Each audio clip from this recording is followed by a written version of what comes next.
Welcome to the Epidemiology and Prevention of Vaccine Preventable Diseases webinar series. I'm Andrew Kroger. I'm a medical officer in the Immunization Services Division of the National Center for Immunization and Respiratory Diseases, or NCIRD, at the CDC, and I'll be the moderator for today's session. To participate in today's program, all you will need is an internet connection.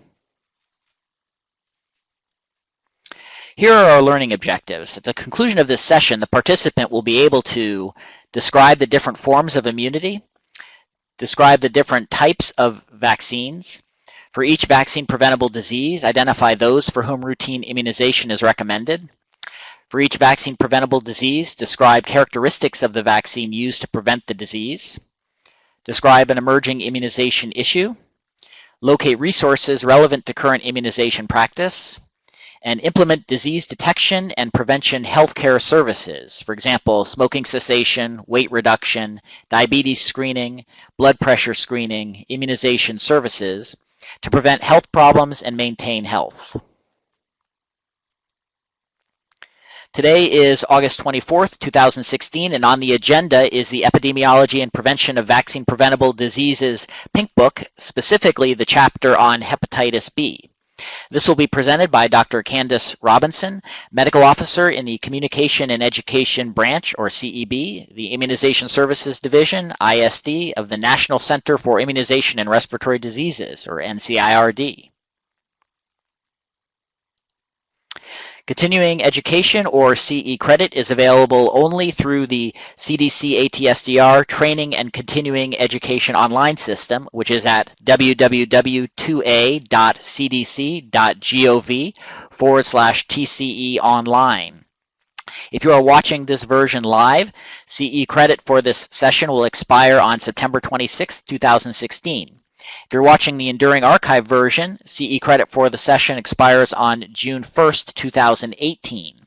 When obtaining CE, you'll be required to provide a verification code. Watch and listen for the verification code during the course. Verification codes will not be given outside of this presentation. CDC, our planners, and our presenters wish to disclose they have no financial interests or other relationships with the manufacturers of commercial products, suppliers of commercial services, or commercial supporters. Presentations will not include any discussion of the unlabeled use of a product or a product under investigational use. CDC does not accept any commercial support. A list of resources for hepatitis B will be available, and the web page is www.cdc.gov/vaccines/ed/pinkbook, no space, /pb12.asp, pb12.asp. If you have a question during this presentation and related to this presentation, please type your question into the QA pod.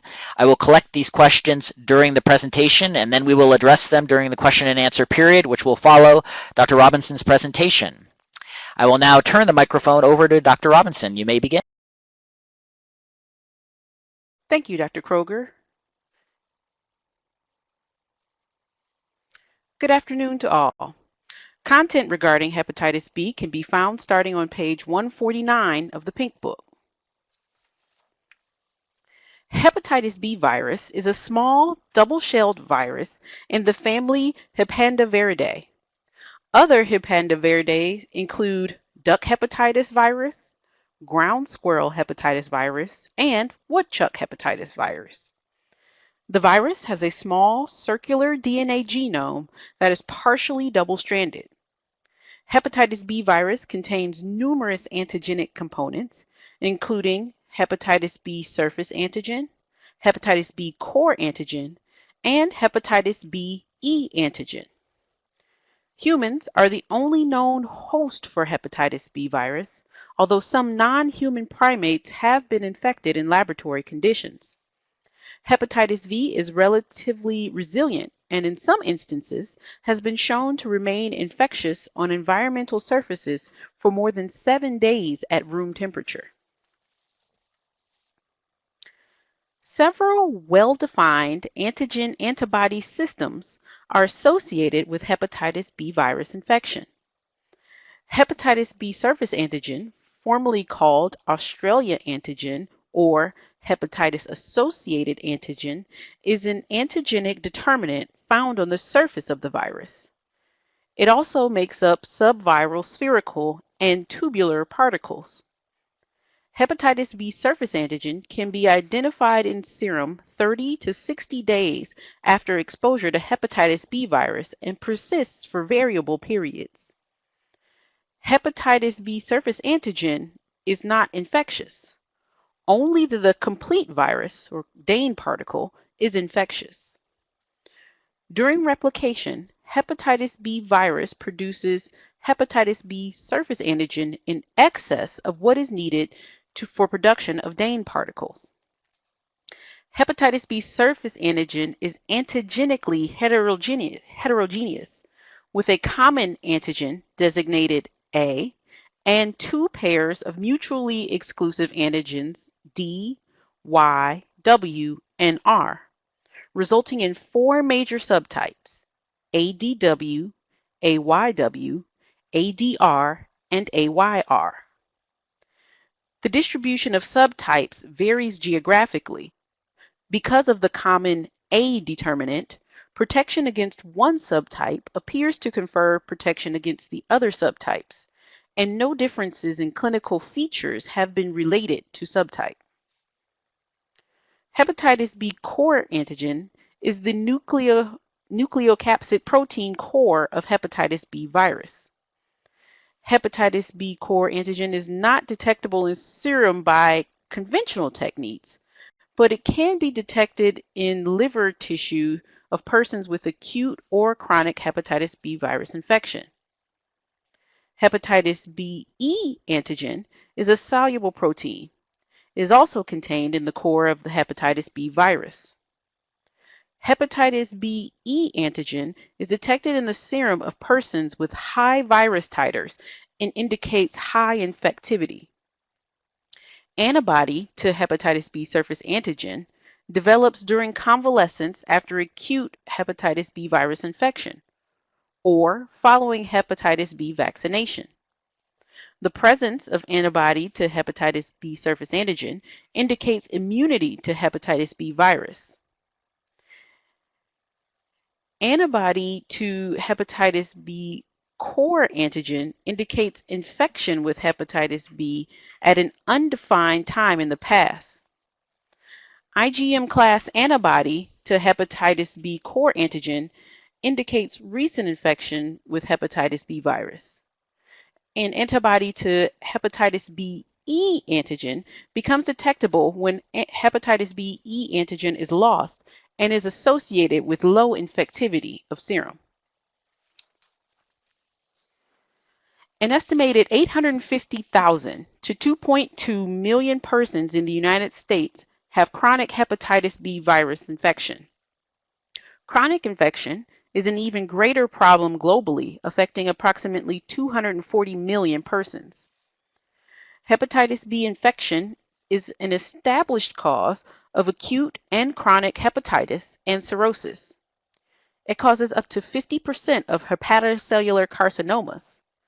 An estimated 786,000 persons worldwide die from hepatitis B virus-related liver disease each year. The incidence of reported hepatitis B peaked in the mid-1980s, with about 26,000 cases reported each year. Reported cases have declined since that time and fell below 10,000 cases for the first time in 1996. The decline in cases during the 80s and early 90s is generally attributed to reduction of transmission among men who have sex with men and injection drug users as a result of HIV prevention efforts. In 2014, a total of 2,953 cases of acute hepatitis B were reported from 48 states to CDC. The overall incidence rates for 2014 was 0.9 cases per 100,000 population. After adjusting for under-ascertainment and under-reporting, an estimated 19,000 acute hepatitis B cases occurred in 2014. The rate of new hepatitis B infections has declined by approximately 82% since 1991, when a national strategy to eliminate hepatitis B virus infection was implemented in the United States. The decline has been greatest among children born since 1991, when routine vaccination of children was first recommended. The clinical course of acute hepatitis B is indistinguishable from that of other types of acute viral hepatitis. Incubation period ranges from 45 to 160 days, with an average of 120 days.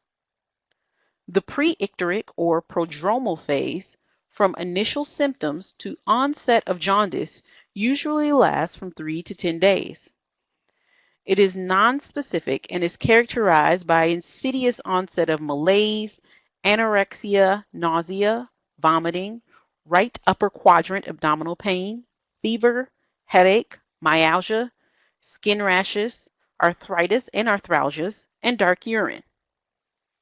The icteric phase is variable, but usually lasts from 1 to 3 weeks and is characterized by jaundice, light or gray stools, hepatic tenderness, and hepatomegaly. During convalescence, malaise and fatigue may persist for weeks or months, while jaundice, anorexia, and other symptoms disappear.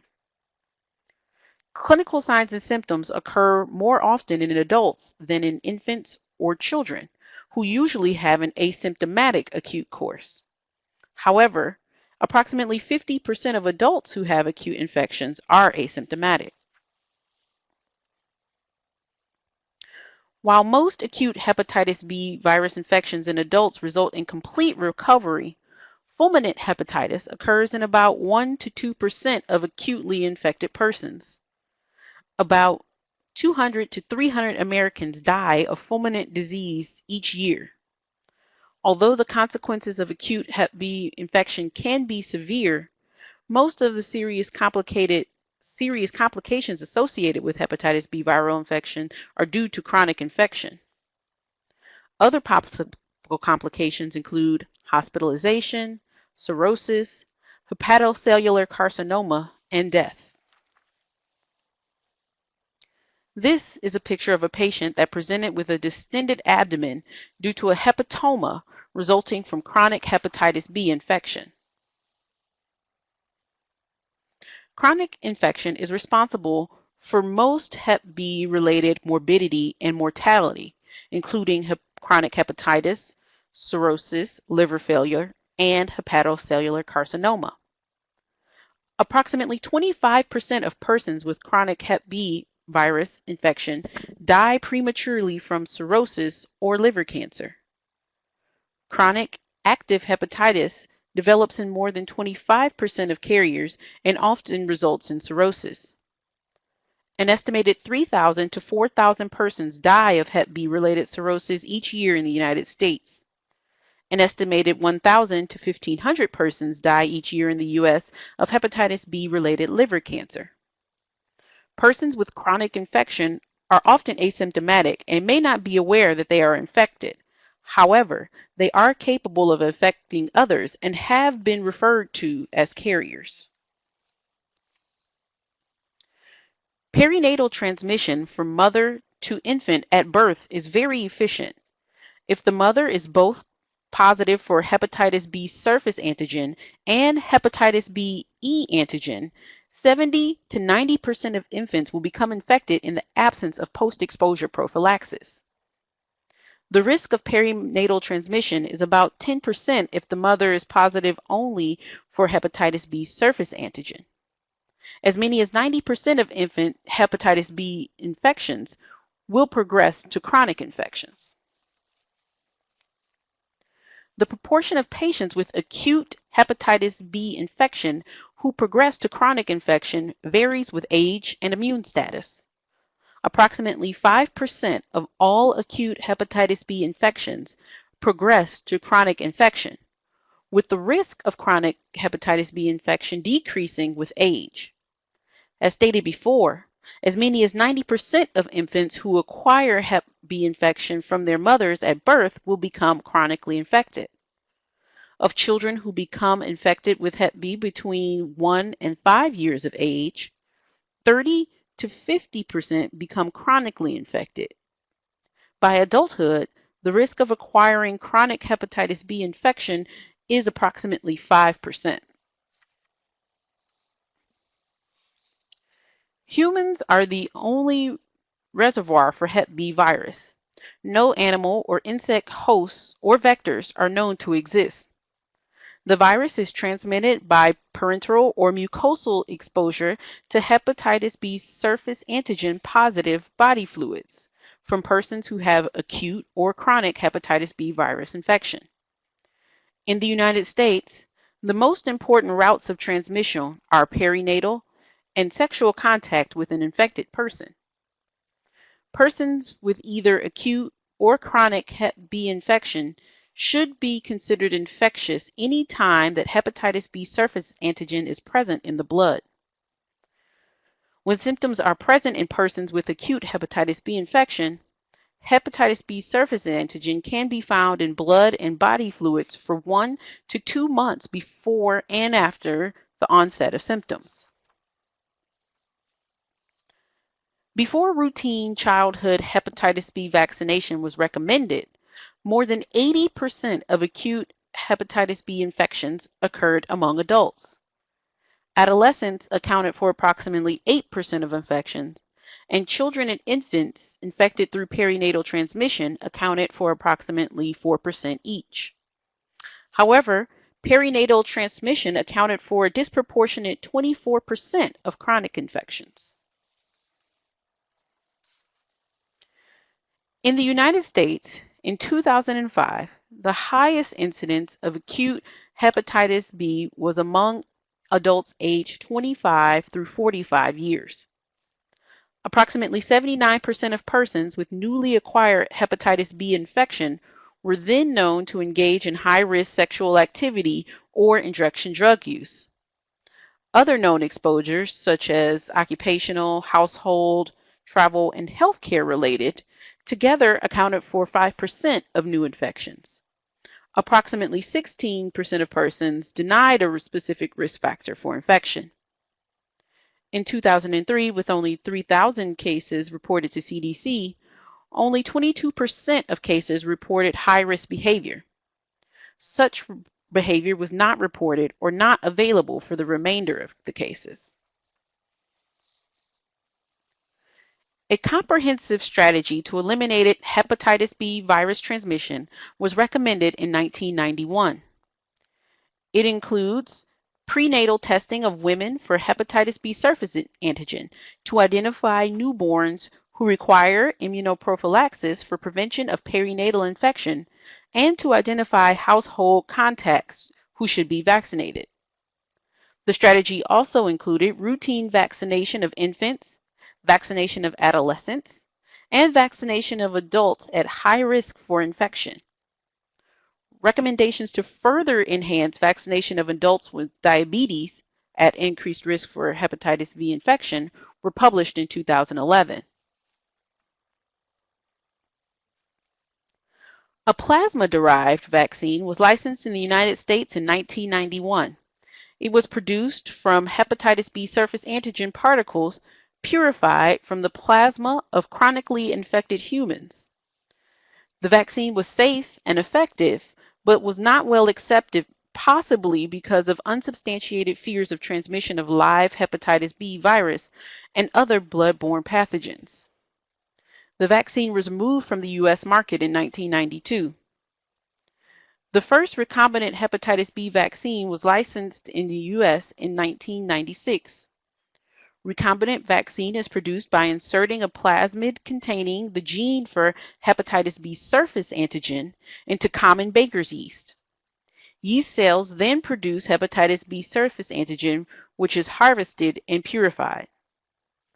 After 3 intramuscular doses of hepatitis B vaccine, More than 90% of healthy adults and more than 95% of infants, children, and adolescents develop adequate antibody responses. However, there is an age-specific decline in immunogenicity. Available data show that vaccine-induced antibody levels decline with time. However, immune memory remains intact for more than 20 years following immunization, and both adults and children with declining antibody levels are still protected against significant hepatitis B virus infection, including clinical disease, hepatitis B surface antigenemia, or significant elevation of liver enzymes. Chronic Hep B infection has only rarely been documented among vaccine responders. For adults and children with normal immune status, booster doses of vaccine are not recommended. The need for booster doses after longer intervals will continue to be assessed as additional information becomes available. Hep B vaccine is indicated for all children through 18 years of age beginning at birth and persons 19 years of age or older at increased risk of exposure because of behavior or occupation. Hepatitis B vaccine is produced by two manufacturers in the United States, Merck, which produces Recombivax HB, and GlaxoSmithKline, which produces Injurix B. Both vaccines are available in both pediatric and adult formulations. Although their antigen contents differ, the two vaccines are interchangeable, except for the two-dose schedule for adolescents age 11 through 15 years, which will be discussed later in this presentation. Only Merck vaccine is approved for this schedule. Providers should refer to the manufacturer's dosage recommendations, which may vary by product. Both pediatric and adult formulations of Recombivax HB are approved for use in any age group. For example, the adult formulation of Recombivax HB may be used in children and adolescents at the appropriate dosage. However, pediatric Injurix B is approved for use only in children and adolescents younger than 20 years of age. The adult formulation of Injurix HB is not approved for use in infants and children, but may be used in both adolescents and adults. We will now discuss the hepatitis B vaccination schedule for infants, children, and adolescents. Infants born to women who are hepatitis B surface antigen positive, meaning they are acutely or chronically infected with hepatitis B, are at extremely high risk of hepatitis B virus transmission and chronic hepatitis B viral infection. Hep B vaccination and one dose of hepatitis B immune globulin, or HBIG, administered within 24 hours of birth are 85 to 95% effective in preventing chronic Hep B infection. Hep B vaccine administered alone beginning within 24 hours after birth is 70% to 95% effective in preventing perinatal hepatitis B infection. The first dose of hepatitis B vaccine and HBIG should be given intramuscularly and are recommended for administration within 12 hours of birth. The hepatitis B vaccine dose is given at the same time as HBIG, but at different sites. The second and third vaccine doses should be given 1 to 2 months and 6 months, respectively, after the first dose. To monitor the success of therapy, testing for hepatitis B surface antigen and antibody to hepatitis B surface antigen is recommended 1 to 2 months after the final vaccine dose, but not before 9 months of age. If the mother's hepatitis B status is unknown at the time of birth, hepatitis B vaccination should be the infant should be initiated within 12 hours of birth. HBIG given at birth does not interfere with the immune response to hepatitis B vaccine or other vaccines administered at 2 months of age. Preterm infants born to hepatitis B surface antigen positive women and women with unknown status must receive immunoprophylaxis with hepatitis B vaccine and HBIG within 12 hours of birth. Preterm infants weighing less than 2,000 grams have a decreased response to hepatitis B vaccine administered before 1 month of age. However, by chronologic age 1 month, preterm infants, regardless of initial birth weight or gestational age, are as likely to respond adequately as full-term infants. Preterm infants of low birth weight whose mothers are hepatitis B surface antigen negative can receive the first dose of hepatitis B vaccine series at chronologic age 1 month. Preterm infants discharged from the hospital before chronologic age 1 month can receive the hepatitis B vaccine at discharge if they are medically stable and have gained weight consistently. The full recommended dose should be used. Divided or reduced doses are not recommended. Hepatitis B vaccination is recommended for all infants soon after birth and before hospital discharge.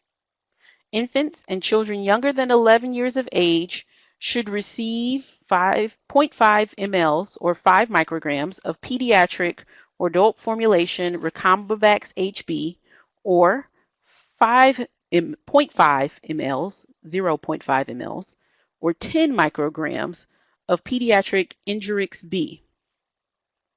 Primary vaccination consists of 3 intramuscular doses of vaccine. The usual schedule is 0, 1 to 2, and 6 to 18 months. Infants whose mothers are hepatitis B surface antigen positive or whose hepatitis B surface antigen status is unknown should receive the last dose by 6 months of age. Because the highest titers of antibody to surface of hepatitis B surface antigen were achieved when the last 2 doses of vaccine are spaced at least 4 months apart, schedules that achieve this spacing are preferable. However, schedules with 2 months intervals between doses, which conform to schedules for other childhood vaccines, have been shown to produce good antibody responses and may be appropriate in populations in which it is difficult to ensure that infants will be brought back for all of their vaccinations. However, the third dose must be administered at least 8 weeks after the second dose and at least 16 weeks after the first dose. For infants, the third dose should not be given earlier than 24 weeks of age. It is not necessary to add doses or restart the series if the interval between doses is longer than recommended. In 2002, the Food and Drug Administration approved Pediarix, the first pentavalent or 5-component combination vaccine licensed in the United States. Pediarix contains DTaP, Infanrix, hepatitis B, Injurix B, and inactivated polio vaccines. In pre-licensure studies, children who received these vaccine antigens together as Pediarix were at least as likely to develop a protective level of antibody as those who received the vaccine separately, and their antibody titers were also at least as high. The minimum age for the first dose of Pediarix is 6 weeks, so it cannot be used for the birth dose of the hepatitis B series. Pediarix is approved for the first 3 doses of the DTaP and IPV series, which are usually given at about 2, 4, and 6 months of age. It is not approved for the 4th or 5th booster doses of DTaP or IPV series. However, Pediatrix is approved for use through 6 years of age. A child who is behind schedule can still receive Pediatrix as long as it is given for doses 1, 2, or 3 of the series, and the child is younger than 7 years of age. Pediatrix may be used in infants whose mothers are hepatitis B surface antigen positive or whose hepatitis B surface antigen status is unknown. Routine hepatitis B vaccination is recommended for all children and adolescents through age 18 years. All children not previously vaccinated with hepatitis B vaccine should be vaccinated at 11 or 12 years of age with the age-appropriate dose of vaccine. The vaccination schedule should be flexible and should take into account the feasibility of delivering 3 doses of vaccine to this age group. Unvaccinated older adolescents should be vaccinated whenever possible. The usual schedule for adolescents is 2 doses separated by no less than 4 weeks and a third dose 4 to 6 months after the second dose. If an accelerated schedule is needed, the minimum interval between the first 2 doses is 4 weeks, and the minimum interval between the second and third doses is 8 weeks. However, the first and third doses should be separated by no less than 16 weeks. Doses given at less than these minimum intervals should not be counted and should be repeated. In 1999, the Food and Drug Administration approved an alternative hepatitis B vaccination schedule for adolescents 11 through 15 years of age.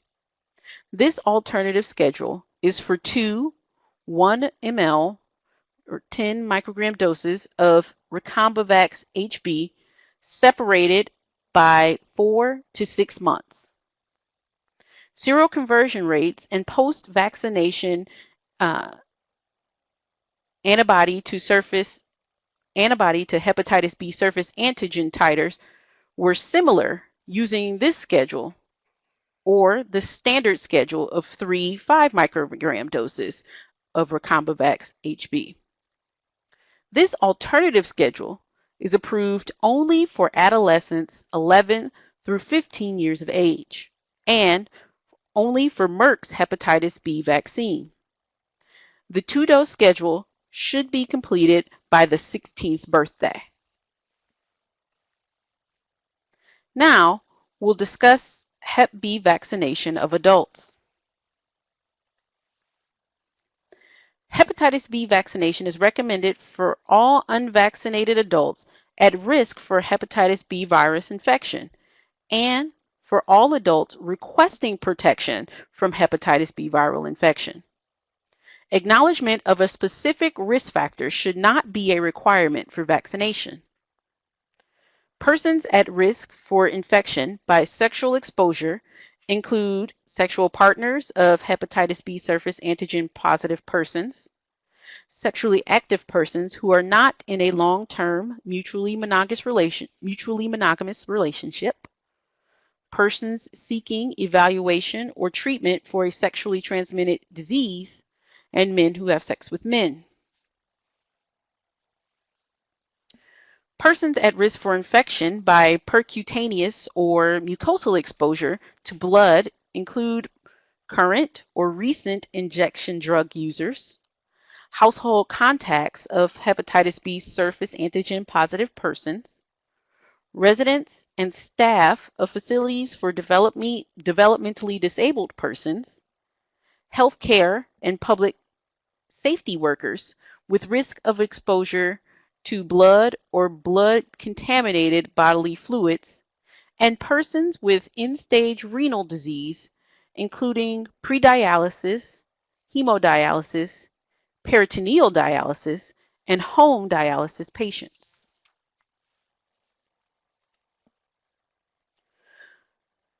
Adults with diabetes are at increased risk for hepatitis B virus infection, probably because of breaches in infection control during assisted blood glucose monitoring.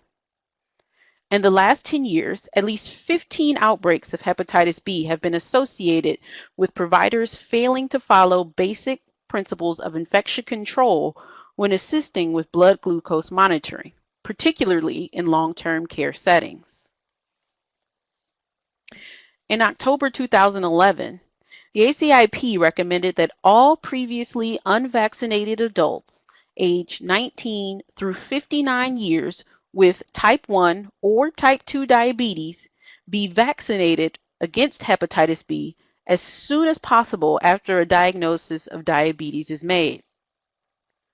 ACIP also recommends that unvaccinated adults 60 years of age or older with diabetes may be vaccinated at the discretion of the treating clinician after assessing their risk and the likelihood of an adequate immune response to vaccination.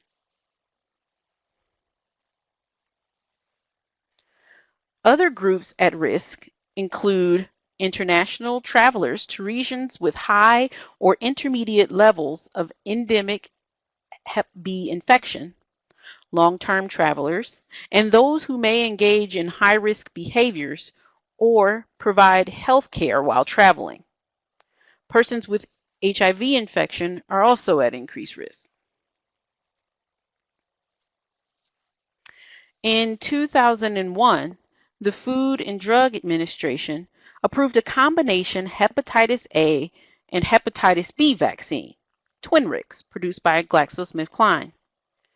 Each dose of Twinrix contains 720 ELISA units of hepatitis A vaccine, equivalent to a pediatric dose of Havrix, and 20 micrograms of hepatitis B surface antigen protein, equivalent to an adult dose of Injurix B.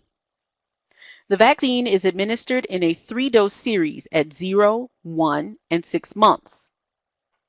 Appropriate spacing of the doses must be maintained to assure long-term protection from both vaccines.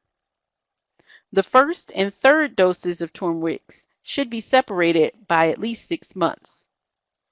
The first and second doses should be separated by at least 4 weeks, and the second and third doses should be separated by at least 5 months. In 2007, the FDA approved an alternative schedule for Twinrix of doses at 0, 7, and 21 to 30 days, and a booster 12 months after the first dose. It is not necessary to restart the series or add doses if intervals between doses is longer than the recommended interval. Twinrix is approved for persons 18 years of age and older and can be administered to persons in this age group for whom either hepatitis A or hepatitis B vaccines is recommended.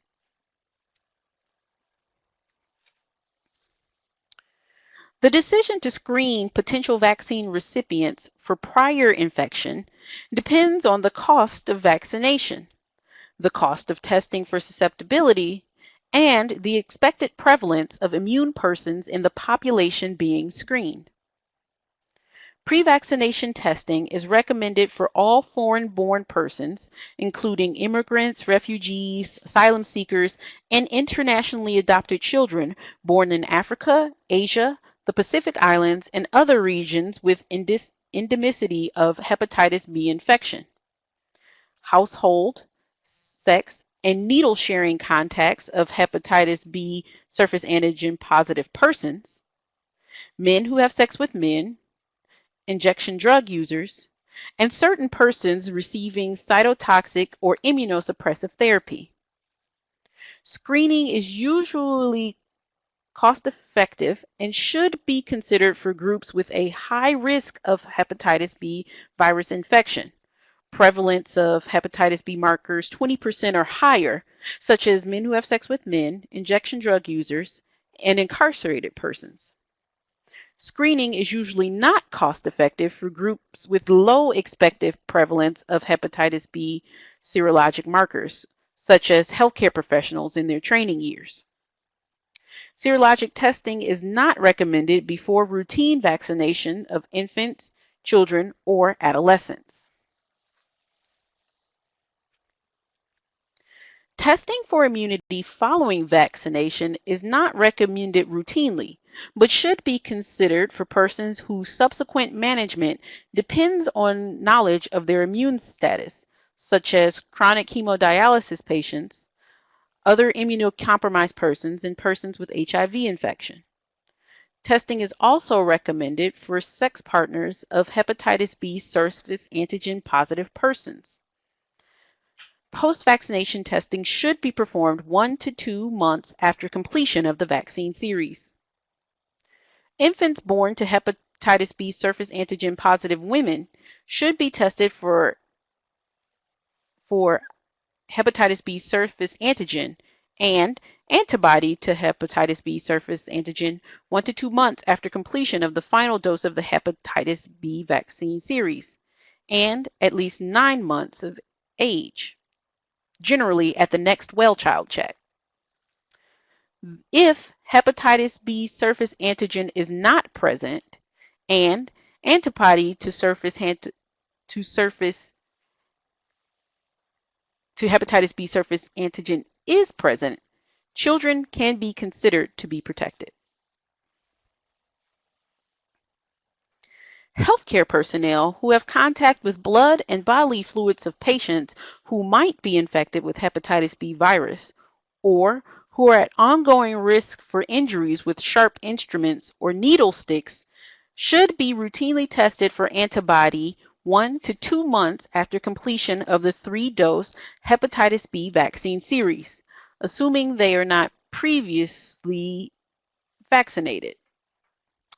Data since 2002 indicate that rates of reported exposure are highest among healthcare trainees and vary by occupation and job duties among non-trainee healthcare personnel, with risk being low for office-based counseling and higher for healthcare personnel performing procedures.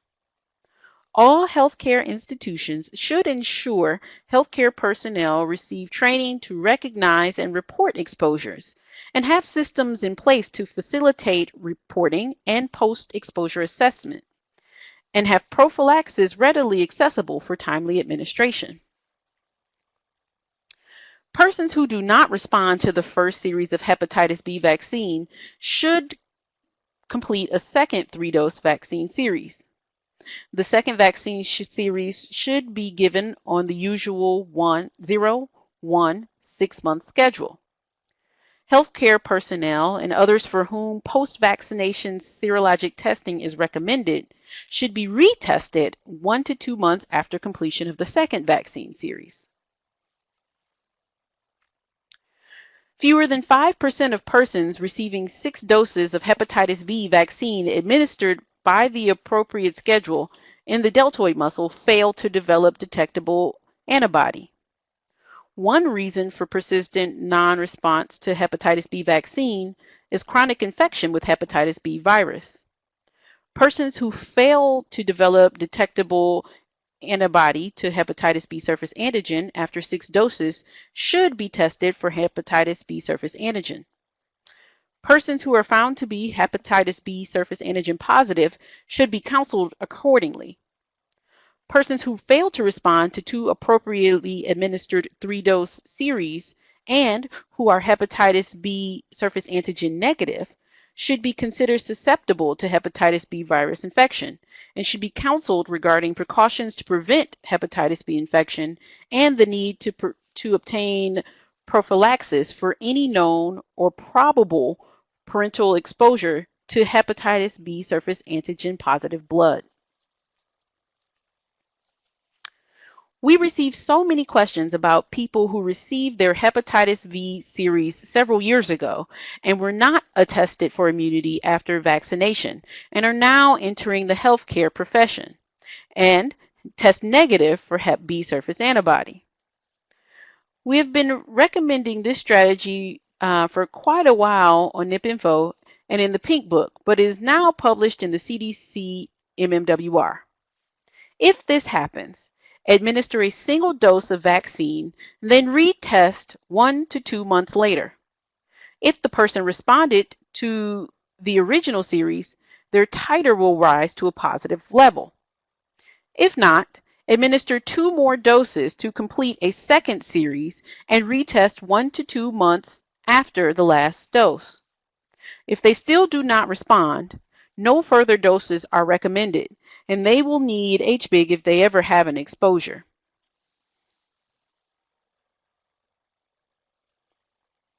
Once a person has tested positive for antibody to hepatitis B surface antigen, no additional testing or booster doses are recommended. Provide the person with a copy of the laboratory results and advise that it be kept forever. These are the recent guidelines for healthcare personnel evaluation for hepatitis B protection, both those remotely vaccinated and for post-exposure management. These were published in 2013. This table, contained within the MMWR document, outlined the recommended post-exposure management for healthcare personnel. Management varies based on the Hep B status of the source patient and vaccination response status of the exposed. For more details, consult the MMWR. Hepatitis B vaccination is contraindicated for persons with a history of hypersensitivity to yeast or any other vaccine component. Persons with a history of serious adverse events, such as anaphylaxis, after receipt of hepatitis B vaccine should not receive additional doses. As with other vaccines, vaccinations of persons with moderate or severe acute illness with or without fever should be deferred until the illness resolves. The most commonly reported reactions following hepatitis B vaccination are pain at the injection site and mild systemic complaints such as fatigue or headache. Severe systemic reactions are rare. All of the ACIP recommendations can be found on the ACIP's Hepatitis B Recommendations webpage. Additional resources can be found in the CDC's Hepatitis B infection and vaccination web pages, as well as through the Immunization Action Coalition and Vaccine Education Center websites. Back over to Dr. Kroger. Thank you very much, Candace. On the screen, you will now see continuing education credit information, including the verification code for today's course. Please make note of this verification code as it will not be given outside of this presentation. Today's verification code is 97-HEP-B. And this verification code applies to both the live program and the enduring program. I will repeat the verification code, 97-HE, P as in Papa, and B as in Bravo. There also is a resource pod on your screen where you can click on files to obtain instructions for CE. So now I'm happy to review some of the questions that we've received during the program. You can please continue sending these to the QA pod. I'll remind listeners that if you have a question related to the recent ACIP vote on cholera vaccine, meningococcal vaccine, and LAIV vaccine, we are not going to answer these today on this program. Please send them to the NIP info email address that I will give you at the end of this program. And so we have one question that is a commonly recurring question that we received both today during this show and also in the past. If a healthcare worker received hepatitis B vaccination in the 1980s or long ago, what should be done now in the facilities? Do they need boosters? Are they immune? Do they need a titer drawn? What should be done if they've previously received vaccine? If they've previously received vaccine and have documentation that they responded to that vaccine, then there is no recommendation to receive further doses. Evidence to date shows that protection lasts at least 20 years, and even among vaccine responders, people who have responded to vaccine rarely have clinically significant hepatitis B viral disease. However, if they were vaccinated many years ago and you do not have documentation that they responded to that vaccine series that they received long ago, then you can administer one dose of the vaccine, check their titers 1 to 2 months after receiving that dose. If they have positive titers at that time, they are considered immune, and you should make sure that they keep that documentation with them. However, if they have not responded after that one dose, complete a second series and then test them again. People who have responded at that point should be considered immune, and people who have not responded should be considered a vaccine non-responder and received post-exposure prophylaxis as discussed in the presentation. Okay, thank you very much. Here's another question we've received. Should a person with a history of acute hepatitis B infection, do they need to receive hepatitis B vaccine if they've already been infected in the past with the disease?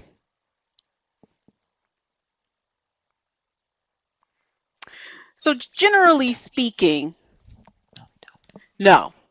It is possible, however, for a person to have two different hepatitis B infections, the second one due to a hepatitis B variant or different hepatitis B subtype, but this is not a common occurrence. Yeah, it won't be. Yeah, it wouldn't be. Generally, we don't recommend, if they have a history of having had the infection, they probably don't need the vaccine. But additional doses aren't harmful either. But correct. If they've had it before, if you vaccinate them, it is not harmful. Okay.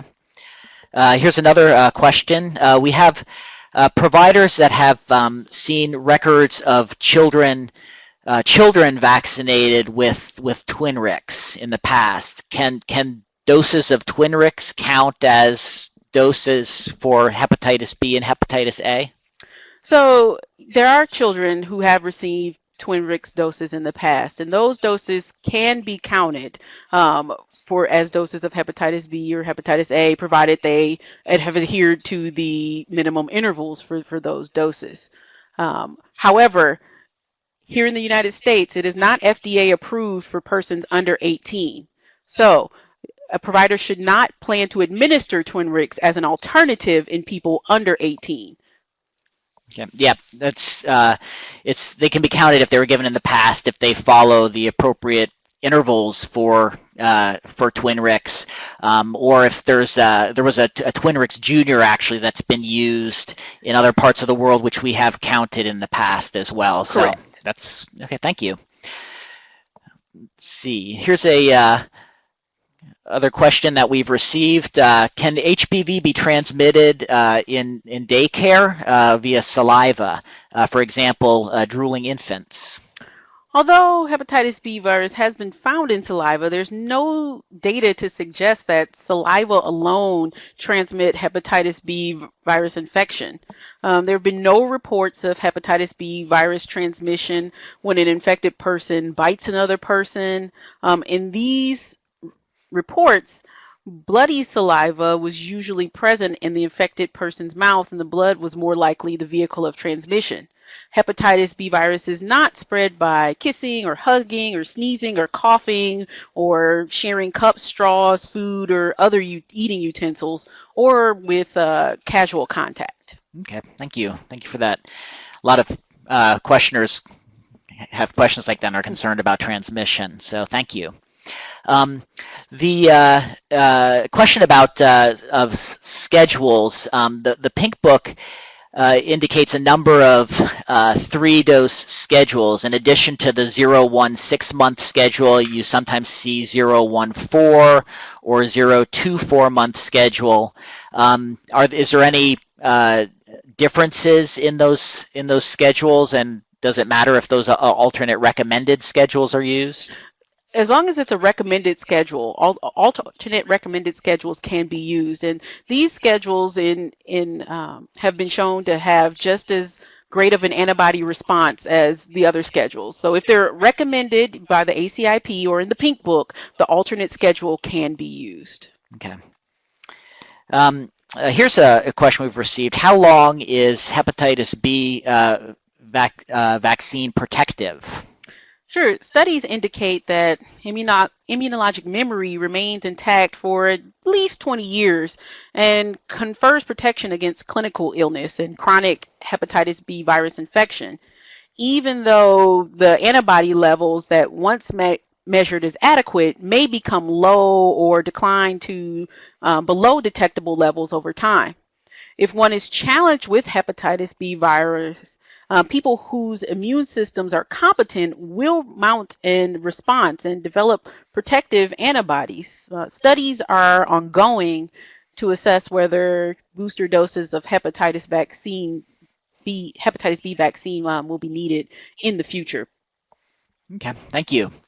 Here's a question about Pediarix. If Pediarix is inadvertently given to an adolescent who needs catch-up for hepatitis B and IPV, can those doses be counted as valid? Yes, this is a vaccine error because it is not approved for that age group or for children 7 years of age or older. However, if it is mistakenly administered, you can count those doses as valid. You will, however, want to make sure you determine why the error was made and try to put procedures in place to keep the error from being made again in the future. However, you can count the dose. So if it's already been given, they count as, okay, great, thank you. Here's another question. How long should a person wait to donate blood or to have a hepatitis B surface antigen blood test after a dose of hepatitis B vaccine? It's advisable to wait 1 month. Studies published in the last several years have found that there's transient hepatitis B surface antigen positivity lasting less than 21 days and can be detected in certain people after vaccination. This does not mean the person is infected with hepatitis B virus. However, donating too close to receipt of hepatitis B vaccine could cause a person to be permanently deferred from blood donation if that person tests transiently hepatitis B surface antigen positive after the vaccine dose. So you want to wait at least a month. Okay, great. Here's one last question. Do women who have been vaccinated previously against HBV infection still need to be screened during pregnancy? Yes, women who have received hepatitis B vaccine should still be screened for hepatitis B surface antigen early in pregnancy. Just because a woman has been vaccinated does not mean she's hepatitis B surface antigen negative. Since post-vaccination testing is not performed for most vaccinated people, she could have been vaccinated even though she was already hepatitis B surface antigen positive. So yes, even if a woman has been vaccinated against hepatitis B, they should still be tested early in their pregnancy. Okay, great, wonderful. Thank you very much. That's all the time that we have for questions. Now I will provide some continuing education credit information. So I invite you to please go to the webpage at www.2a.cdc.gov/TCE online to obtain credit. Today's live CE event course number is WC2645-082416. To repeat, WC2645-082416. That is today's date and differentiates this presentation from others in the series. CE credit for the live course will expire on September 26, 2016. You can also search for the Enduring Archive course number, which is different. That lasts till June 1st, 2018, and note that that course number is WD2645-082416. You will need the verification code. It is 97-HEP-B. This verification code applies to both the live program and the Enduring program. I'll repeat the code. It's 97-HEP as in Papa, B as in Bravo. For help with the online system, available 8 a.m. to 4 p.m. Eastern Time, please dial 1-800-41-TRAIN or 1-800-418-7246. Or you can email ce@cdc.gov.